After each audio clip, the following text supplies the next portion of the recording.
Usaha saya di dunia gordeng, di tekstil. Waktu itu ya saya kerjasamanya kalau dia ada pembuatan sampel pasti dikesahin semua gitu. Dan juga saya bantu-bantu dia untuk kerjaan ya kayak ngatur karyawan dia, kayak stokin barang dia. Terus kalau ada tamu-tamu dari luar pulau ya saya yang nemenin.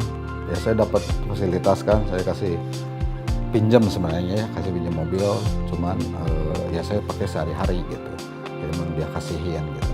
Nah terus ya yang didapetin ya jelas orderannya bahwa sampel itu dikesahin semua. Waktu itu ya istri saya yang megang semua.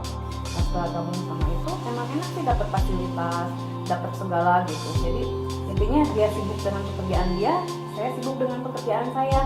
Sampai akhirnya saya ngerasa kok kayak gini gitu. Saya menikmati fasilitas yang dia kasih ke saya tuh saya benar-benar menikmati. Tapi kok kayaknya ada yang kurang gitu. Jadi jarang banget ketemu. Secara ekonomi ya jelas sekali orderan ada, uang ada gitu ya. Kenapa uang ada tapi ketika bawa pulang itu nggak ada gitu. Maksudnya nggak ada, sedikit gitu. Jadi apa yang kita dapat itu nggak bisa terkumpul gitu. Jadi selalu habis, apa yang kita dapat habis saat itu juga. Karena itu saya merasa bahwa saya sama keluarga jauh, sama anak-anak jauh. Dan juga saya nggak punya damai sejahtera. Contoh hal yang rutinnya aja, bahwa saya ketika itu pulang dalam keadaan mabuk. Dan saya ngambil keputusan udahlah, saya nggak akan ngeladangin dia lagi. Lagian juga bayarnya udah mulai susah dia. Nah, ketika di situ saya mengambil keputusan memang takut ya, memang takut karena biasa ada. Kita nerima nggak kata saya teh. Saat ini aja kita kekurangan, apalagi nanti.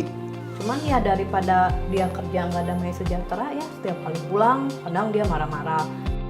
Daripada nanti kayak gitu terus, mendingan udahlah berhenti aja. Ketika kita putus, udah benar-benar memutuskan, ya udah kita udah nggak usah usaha lagi sama dia. Nah di situ kan benar-benar nol. Sampai di situ perbedaan yang sangat mencolok ya saya nggak bisa istilahnya dalam hidup kelaparan gitu. Akhirnya saya juga Tuhan kirimin saudara-saudara istri saya gitu ya. Saudara istri saya ya di situ ada membantunya.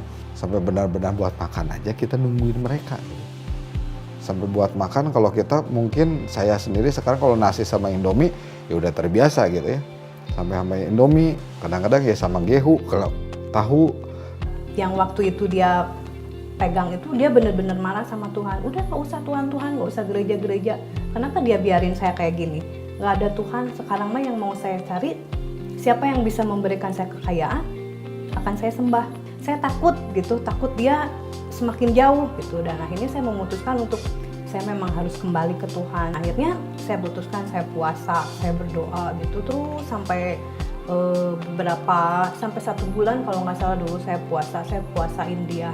Saya berdoa terus, Tuhan tolong ubahin suami saya supaya dia boleh kembali, Tuhan tolong jamah. Setelah saya berdoa, setelah saya berpuasa, ya dipertemukan dengan Winter. Pada waktu itu ketemunya juga di mana ya, di rumah temen ya. Yes, dalam keadaan dia mabuk karena mungkin stres ya, nggak ada pekerjaan, nggak ada penghasilan, jadi kerjaannya mabuk gitu. Dan akhirnya ketemu sama Pak Winter itu, ayo gabung katanya gitu. Tapi memang masih belum sih, belum ada niatan gitu. Cuman dia udah cerita sama saya, ketemu sama pendeta katanya, ayo gabung cenah. Nah ketika saya sepakat sama istri tidak pulang-pulang ke gereja dan juga saya sepakat yuk kita ada mesbah di rumah dan benar-benar saya mengandalkan Tuhan gitu, bukan mengandalkan manusia lagi. Ada seseorang yang telepon saya, nah dia bilang sama saya, kok saya mau ketemu katanya. Ada apa? Saya. Nah itu tuh salah satu langganan yang udah lama tahunan, kayaknya 3 tahun nggak pernah ngambil sama saya. Akhirnya ngasih orderan gitu.